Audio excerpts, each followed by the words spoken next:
আসসালামু আলাইকুম নাহমাদুহু ওয়া নুসাল্লি আলা রাসূলিহিল কারীম আম্মা বা'দ আউযু বিল্লাহি মিনাশ শাইতানির রাজীম বিসমিল্লাহির রহমানির রহিম আসসালামু আলাইকুম। ওয়া আলাইকুম আসসালাম। আজকে তাবলীগের কিছু বিষয় নিয়ে আপনাদের সামনে কিছু খোলামেলা আলোচনা করতে আসলাম। আশা করি ভিডিওটা আপনারা খুব মনোযোগ সহকারে শুনবেন এবং এই ভিডিওটা বেশি বেশি শেয়ার করবেন। আসলে তাবলীগের ভিতরে কিছু পক্ষ আছে যাদেরকে তৃতীয় পক্ষ বলা হয়, তারাই তাবলীগের মূল এই গণ্ডগোল লাগানোর পিছনে মূল কারিগর তারাই। যারা আজকে বলে সাদ সাহেবের অনুসারী যারা, তাদেরকে বলে স্বৈরাচার সরকারের সহযোগী ছিল, স্বৈরাচার সরকারকে সহযোগী করতে তাদের পক্ষে ছিল। আজকে তাদের মুখোশ উন্মোচন করার জন্য আজকের এই ভিডিওটা বেশি বেশি ভিডিওটা শেয়ার করবেন, বেশি বেশি যেন সব বাংলাদেশের সমস্ত মুসলমানের কাছে ভিডিওটা যায়। আজকে মাদ্রাসার ছাত্রদেরকে নিয়ে রাজনীতি করে কিছু গুটি কয়েক আলেমরা। আজকে মারামারি হানাহানি কাটাকাটি হইলে, মিছিল মিটিং হইলে মাদ্রাসার ছাত্রদেরকে নিয়ে যায়। আমার খুব দুঃখ লাগে, লজ্জা লাগে। আমিও তো একসময় মাদ্রাসার ছাত্র ছিলাম, বহু বছর মাদ্রাসায় পড়ছি, আল্লাহ পড়াইছে। কিন্তু আজকে আমি মাদ্রাসা ছাত্রদের উদ্দেশ্য করে কয়েকটা কথা বলতে চাই যে তোমাদেরকে ওস্তাদরা যা বলে তাই শোনো। তোমরা ওস্তাদদের অন্ধভক্ত, এটা ঠিক না। আসলে ওস্তাদরা কোনটা ইসলাম বিরোধী কথা বলল, কোরআন হাদিস বিরোধী কথা বলল, বা হিংসা রাগ গোসা শিখাইলো তোমাদেরকে, তোমরা তাই শিখবা, এটা দিন না, এটা শিক্ষা না। ওস্তাদরা যাই বলে তোমরা তাই শোনো, এই শিক্ষা না। ওস্তাদদের সব কথা শোনা যাবে না। তোমাদের তো আল্লাহ বিবেক দিছে, তোমাদের তো বিচার হবে, একদিন হাসরের ময়দানে দাঁড়াইতে হবে। ওস্তাদরা যাই বলে তোমরা তাই না যাচাই করেই তোমরা তাই বলো, তাহলে তো তোমরা মিথ্যাবাদী হওয়ার জন্যই যথেষ্ট। ওস্তাদদেরকে মহব্বত করো, ভালোবাসো, কিন্তু যাই বলে যাচাই না করে তাই করবা, আসলে এটা ঠিক না। কারণ মাইর খাইলে তোমরাই মাইর খাও, রক্ত ঝরলে তোমাদের রক্তই ঝরে। তোমরা দেখাও তো তোমাদের কয়জন ওস্তাদ মারা গেছে বিভিন্ন আন্দোলন করে। এই যে শাপলা চত্বরের ভিতরে এত মানুষ মারা গেছে, কয়জন ওস্তাদ মারা গেছে দেখাও। সব ছাত্রই মারা গেছে, আমার জানা মতে সব ছাত্রই মারা গেছে। ওস্তাদরা মারা যায় না, ছাত্রদেরকে ডাল হিসাবে ব্যবহার করে ওস্তাদরা, ডাল হিসাবে। আর এই জুবায়ের পন্থীরা মিলা আর হেফাজতের কিছু ওই যে আলেম ওলামা আপনারা মিলে তাবলীগের ভিতরে বিভাজন সৃষ্টি করছে। আজকে হেফাজত ইসলামের কিছু আলেম যারা আছেন, উগ্রপন্থী যারা আলেম, তাদেরকে বলছি শুনে রাখেন। আপনারা যারা বলেন সাদ সাহেবের অনুসারীরা স্বৈরাচারের সাথে ছিল, হাসিনার সাথে ছিল, আপনারা কাদের সাথে ছিলেন? উত্তরা হাবিব হাসান সাহেব যে আওয়ামী লীগের এমপি ছিল, ওনার ছোট ভাই নাদিম হাসান, উনি কি বিএমপি ছিল না জামাতে ইসলাম ছিল? ওনার বাসায় কিছুদিন পর আইসা যে পার্টি করতেন, মুরগির রান গরুর রান খাইতেন, কাচ্চি বিরিয়ানি খাইতেন, ভুইলা গেছেন আপনারা এডি? আর আয়া তাবলীগের কেমনি গন্ডগোল লাগানো যায়, তাবলীগের বিরুদ্ধে ফ্যাসাদ বাঁধানো যায় কীভাবে, এই দান্দায় থাকতেন।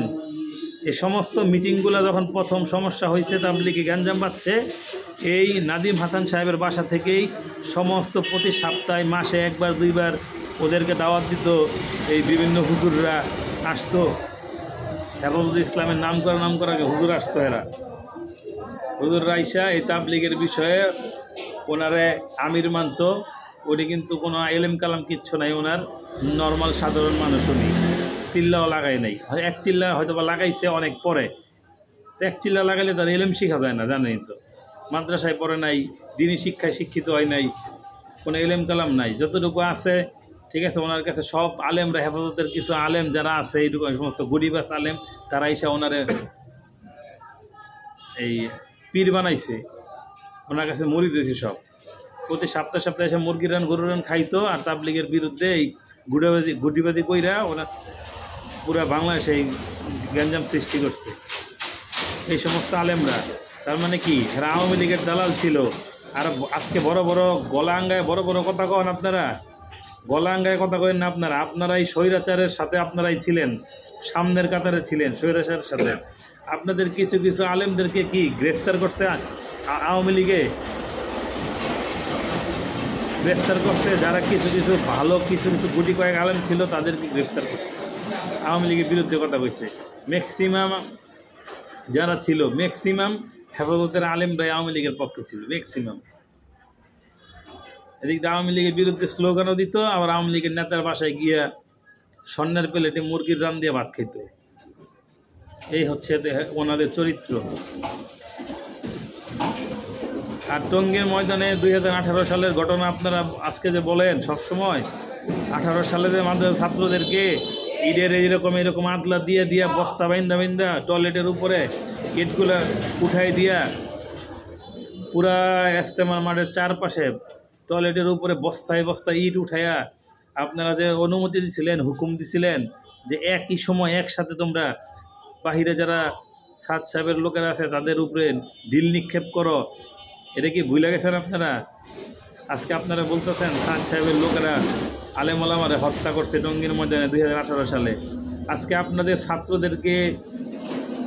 আপনারা ছাত্রদেরকে দিয়ে যে ন্যাক্কারজনক ঘটনা ঘটাইছিলেন টঙ্গীর ময়দানে, যদি আমরা সাদ সাহেবের অনুসারী যারা আছি, যারা ওনারা আমির মেনে কাজ করি, আল্লাহর জন্য শুধু ওনাকে ভালোবাসি, আল্লাহর জন্য আমির মানি, কোরআন হাদিসের জন্য আমির মানি, ঠিক আছে, ওই সাদ সাহেবের অনুসারী যারা আছে, আমরা যদি মারমুখী হইতাম, যদি আমরা কাউকে মারতাম, তাহলে কয়েক হাজার লাশ পড়তো, কয়েক হাজার লাশ পড়তো।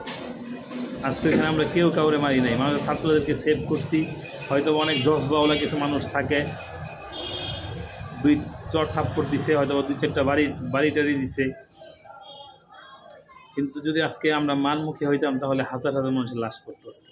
কিন্তু আমরা এটা হইতে দিই না ইনশাল্লাহ, আল্লাহর রহমতে। আর আপনারা মিথ্যাচার করছেন কি, অন্য বিভিন্ন ছবিগুলা এডিট করে মিথ্যাচার করছেন, পুরো বাংলাদেশে আমাদের ছাত্রদের উপরে আক্রমণ করাইছেন, যে সাদ সাহেবের লোকেরা মাদার ছাত্রদেরকে এই 50 জন 60 জন 100 জনকে হত্যা করছে, পিটায় মারছে, এই করছে সেই করছে, বিভিন্ন ভিডিও ফুটেজ দিয়া, বিভিন্ন ছবি টবি দিয়ে এগুলো আপনারা মিথ্যা প্রচার করছেন। আজকে আলেমরা, আপনারা যারা হেফাজতের আলেমরা, যারা এই ওয়াজের প্যান্ডেলের ভিতরে স্টেজের ভিতরে উঠে সাদ সাহেবের বিরুদ্ধে বিভিন্ন মন করা কথা কন, সাদ সাহেবের লগে পার্সোনাল বলে মিটিং করছেন। সাদ সাহেবের কি আপনার বাপ লাগে তা পার্সোনাল মিটিং করবো আপনার লগে? হ্যাঁ, ছাগলামি করার জায়গা পান না, ভালোভাবে কথা কই ভাল লাগে না, ছাগলামি করেন। সাদ সাহেবের লগে পার্সোনাল মিটিং করছেন দিল্লি গিয়া। যে সমস্ত লোক এই কথা কইব, যেই সমস্ত উপরে আলেমরা চটকনা দিয়ে গালের দাঁত সব ফালাই দেবে, মিটিং করছিস বাটপারেরা। মাহফিলে সবার স্টেজের সামনে, হাজার মানুষের সামনে মিথ্যাচার করস তোরা। তবা কর, হন তবা কর, এটা মানুষের সম্পর্কে মিথ্যা অপবাদ দেশ, তবা কর, ভালো হয়ে দেখানোর সময় আছে। টঙ্গী ময়দান তোরা জোর করবি, তোরা ইজতেমা করবি, কাকরাইল তোরা দখল করে রাখবি, আর আমরা গেলেই ঠিক আছে প্রতিবাদ সমাবেশ মিছিল মিটিং হুমকি ধুমকি, আমাদের মুরব্বীদের মারবি, গাড়ি ভাঙচুর করবি। কি পাইছস তোরা? তোর ইচ্ছা মতো বৈষম্য, এটা কি বৈষম্য যে তোরা জোর করবি আর আমরা জোর করবো? ওই মাঠে জঙ্গলে গিয়ে গাতার পরে গিয়ে জোর করবো?